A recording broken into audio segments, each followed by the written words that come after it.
بسم اللہ الرحمن الرحیم۔ اچھے اعمال کی ترغیب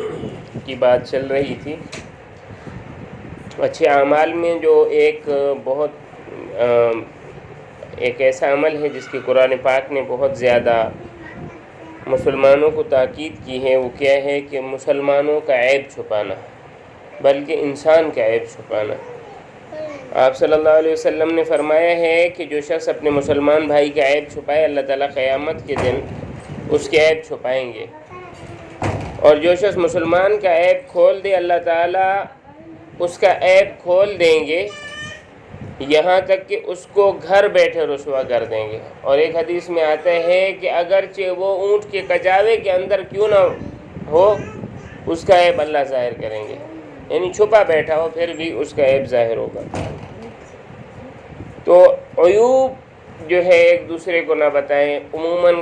لوگوں میں یہ عادت ہوتی ہے کہ وہ ایسی چیزوں کا تذکرہ کرتے ہیں دوسرے لوگوں کے سامنے۔ قرآن پاک میں اس کو یوں ظاہر کیا ہے کہ گویا اپنے سگے بھائی کا آپ گوشت کھا رہے ہیں اور وہ مرا ہوا ہے۔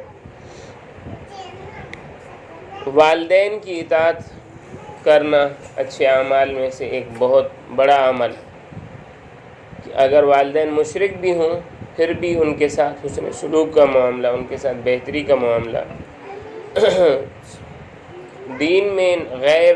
کی بات یا ناحق کی بات ان کی نہیں مانی۔ وَإِن جَاهَدَاكَ عَلَىٰ أَن تُشْرِكَ بِي مَا لَيْسَ لَكَ بِهِ عِلْمٌ فَلَا تُطِعْهُمَا وَصَاحِبْهُمَا فِي الدُّنْيَا مَعْرُوفًا۔ اور آپ صلی اللہ علیہ وسلم نے فرمایا ہے کہ اللہ تعالیٰ کی خوشی ماں باپ کی خوشی میں ہے، اور اللہ تعالیٰ کی ناراضگی والدین کی ناراضگی میں ہے۔ گویا جس کے والدین اس سے راضی ہیں، اللہ تعالیٰ اس سے راضی ہے، اور جس کے والدین اس سے خوش ہیں اور ناراض ہیں تو اللہ تعالیٰ ان سے ناراض ہیں۔ اس کے ساتھ نادار بچوں کی پرورش کرنا، خصوصاً ایسے بچے جو یتیم ہیں، ان کے والدین نہیں ہیں یا والد نہیں ہیں، ان کی کوئی کفالت کرنا، پرانے کپڑے ہو گئے، اپنے استعمال شدہ چیزیں ان کو دے دینا یا ان کی کفالت کرنا، ان کے تعلیمی اخراجات سنبھالنا۔ چنانچہ آپ صلی اللہ علیہ وسلم نے فرمایا ہے، میں اور جو یتیم کا خرچ اپنے ذمے رکھے جنت میں اس طرح رہیں گے۔ اور آپ صلی اللہ علیہ وسلم نے تشہد کی انگلی اور درمیان کی انگلی کو ملا کر بتایا کہ ہم اس طرح ہوں گے۔ اور اسی طرح آپ صلی اللہ علیہ وسلم نے فرمایا، جو شخص یتیم کے سر پر ہاتھ پھیرے محبت سے اور صرف اللہ کی خاطر پھیرے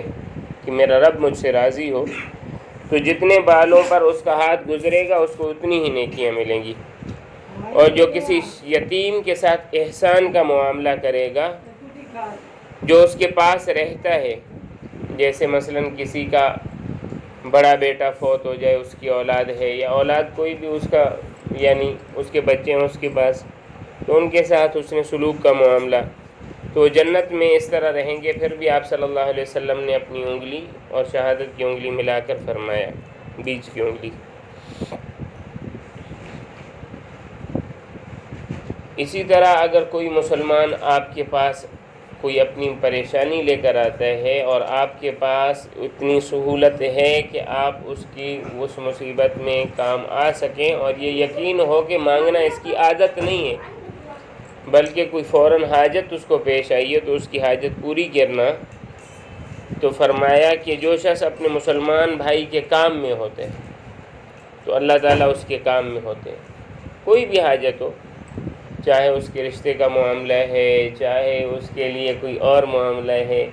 ان معاملات میں لگا رہنا، تو فرمایا جو شخص کسی کام میں ہوتا ہے اپنے مسلمان بھائی کے تو اللہ تعالیٰ اس کے معاملات سیدھے کرتے رہتے ہیں۔ اچھا، اس کے علاوہ جو ہے اہم چیز ہے وہ ہے حیا۔ حیا میں ایک بڑی اہم چیز کی طرف توجہ دلانا چاہوں گا کہ ہمارے لباس میں حیا ختم ہو گئی۔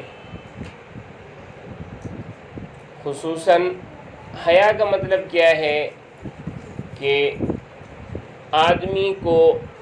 اللہ کے سامنے وہ چیز مانے ہو کہ وہ اللہ سے حیا کرے کہ میں اپنے رب کے سامنے ایسے لباس میں جاؤں۔ خصوصاً ہماری عورتوں میں جو آج کل ایک خاص بے حیائی آ رہی ہے وہ کیا ہے کہ کپڑوں میں لاسٹک کا استعمال ہے۔ عموماً عورتیں شلوار میں لاسٹک کا استعمال کرتی ہیں، یہ بہت بڑی بے حیائی ہے، اس سے احتیاط کرنا چاہیے۔ اس کے علاوہ بے حیائی کیا ہے کہ اپنے زبان سے جو ہے اس قدر آواز میں بات کرنا کہ اس کی آواز گھر سے باہر جائے، یہ بے حیائی ہے۔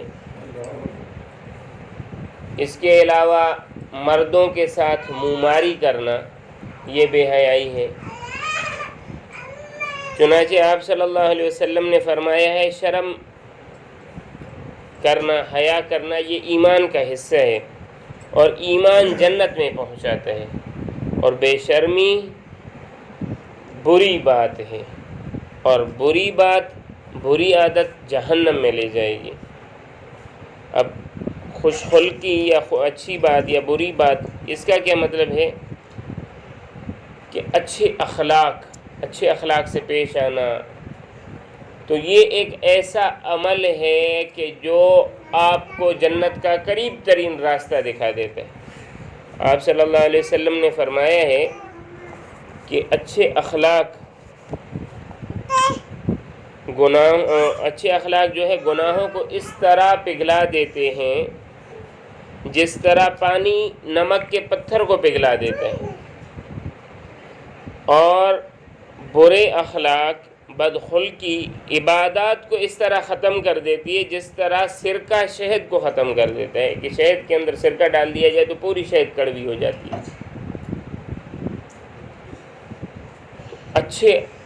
ہم جتنے بڑے عبادت گزار ہوں، اگر ہم بد اخلاق ہیں ہماری عبادتوں کا کوئی فائدہ نہیں،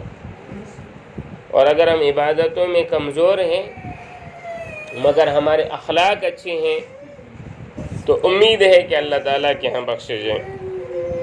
اسی طرح آپ صلی اللہ علیہ وسلم نے فرمایا تم میں سے مجھ کو زیادہ پیارا اور آخرت میں سب سے زیادہ مجھ سے نزدیک وہ شخص ہوگا جس کے اخلاق اچھے ہوں، اور تم سب میں سے زیادہ مجھ کو برا لگنے والا اور آخرت میں مجھ سے سب سے زیادہ دور رہنے والا وہ شخص ہے جس کے اخلاق برے ہوں۔ اور اخلاق اچھے اور برے ہونے کی سب سے پہلی علامت کیا ہے کہ ہمارے مزاج میں سختی نہ ہو، ہر چیز پر گرفت کرنا نہ ہو، سمجھا دینا ہے، اگلا آدمی سمجھتا ہے ٹھیک ہے، نہیں سمجھتا اس سے درگزر کرنا، اس کو چھوڑ دینا، اس بات کو گرفت کرنا، اس کو بار بار دہرانا نہ ہو۔ چنانچہ آپ صلی اللہ علیہ وسلم نے فرمایا ہے کہ اللہ تعالیٰ مہربان ہیں، نرمی کو پسند کرتے ہیں، اور نرمی پر ایسی نعمتیں دیتے ہیں جو سختی پر نہیں دیتے۔ اور اسی طرح آپ صلی اللہ علیہ وسلم نے امی عائشہ رضی اللہ تعالی عنہ کو فرمایا عائشہ نرمی کرو، کہ جو شخص نرمی سے محروم رہا وہ ساری بھلائیوں سے محروم رہا۔ اور نرمی کی باتوں میں سے ایک کیا ہے، اہم بات، کہ کوئی شخص آپ کو اپنی بات بتاتا ہے، اپنا عذر بتاتا ہے، آپ اس کا عذر قبول کریں، بے شک آپ کے ذہن کے مطابق یہ بات درست ہے یا نہیں، مگر آپ اس کا عذر قبول کر لیں۔ تو اس کے متعلق آپ صلی اللہ علیہ وسلم نے فرمایا جو شخص اپنے مسلمان بھائی کے سامنے کوئی عذر پیش کرتا ہے، عذر کیا ہے، غلطی ہو گئی، کوئی چیز ہو گئی، وہ معذرت کرتا ہے، صحیح ہے، تو عذر پیش کرتا ہے، فرمایا وہ اور دوسرا شخص جس کے پاس عذر قبول کیا جا رہا ہے وہ اس کو قبول نہیں کرتا، تو ایسا شخص میرے پاس حوض کوثر پر نہیں آئے گا، قیامت کے دن میں اس کو اپنے حوض کوثر پر آنے نہیں دوں گا، بلکہ نہیں، حدیث کے الفاظ یہ ہیں کہ وہ حوض کوثر پر نہیں آئے گا، یہ بھی نہیں ہے کہ میں نہیں آنے دوں گا، الفاظ یہ ہیں کہ وہ حوض کوثر پر نہیں آئے گا۔ عذر کا کیا مطلب ہے کہ اگر کوئی کسی قسم کی غلطی کر بیٹھے پھر وہ معافی مانگے تو اس کو معاف کرنا چاہیے، اس کی اس بات کو دل میں نہیں رکھنا چاہیے۔ اللہ تعالیٰ سے دعا ہے کہ اللہ تعالیٰ ہمیں ان نیک اعمال کو کرنے کی توفیق عطا فرمائے، برائیوں سے بچنے کی توفیق عطا فرمائے۔ آج کے درس کا خلاصہ کیا ہے؟ سب سے اہم بات کہ ہم غیبت نہ کریں۔ جب ہم بیٹھ کر دوسروں کے حالات کے متعلق بات کریں گے تو ظاہر سی بات ہے دوسروں کے عیوب ظاہر کریں گے۔ جب دوسروں کے عیوب ظاہر کریں گے تو ہم گنہگار ہوں گے۔ دوسری چیز، جو آپ کے سرپرست ہیں، جو آپ کے بڑے ہیں، چاہے وہ شوہر ہے، چاہے ماں باپ ہیں، چاہے ساس سسر ہیں، ان کی خدمت کرنا، ان کو راضی کرنا، ان کو خوش کرنا، ان سے منہ ماری نہ کرنا، ان کی خوشنودی کرنا، یہ ایک بہت اہم چیز ہے۔ اس کے علاوہ جو بچے آپ کے گھر میں ہیں، آپ لوگوں کے ماتحت ہیں، وہ چھوٹے بچے، ان کے ساتھ حسن سلوک سے پیش آنا۔ اس پر 2 حدیثیں بتائیں۔ ان کی تربیت کرنا، ان کی تربیت میں خاطر خواہ کوشش کرنا، اور اگر کسی کا کام آپ لوگوں کو ملتا ہے، مثلا آپ نے اپنا کام کر لیا اور دوسرا وہ کام کے لیے ہے، اس کے پاس کام ہے، آپ اس کا کام کر دیں، مسلمان کی ایک حاجت پوری کر دیں، بے حیائی نہ کریں، اچھے اخلاق سے پیش آئیں، سخت مزاجی سے پیش نہ آئیں۔ اگر کسی سے کوئی غلطی ہو جاتی ہے اور وہ معافی مانگتا ہے تو اس کی غلطی کو معاف کریں۔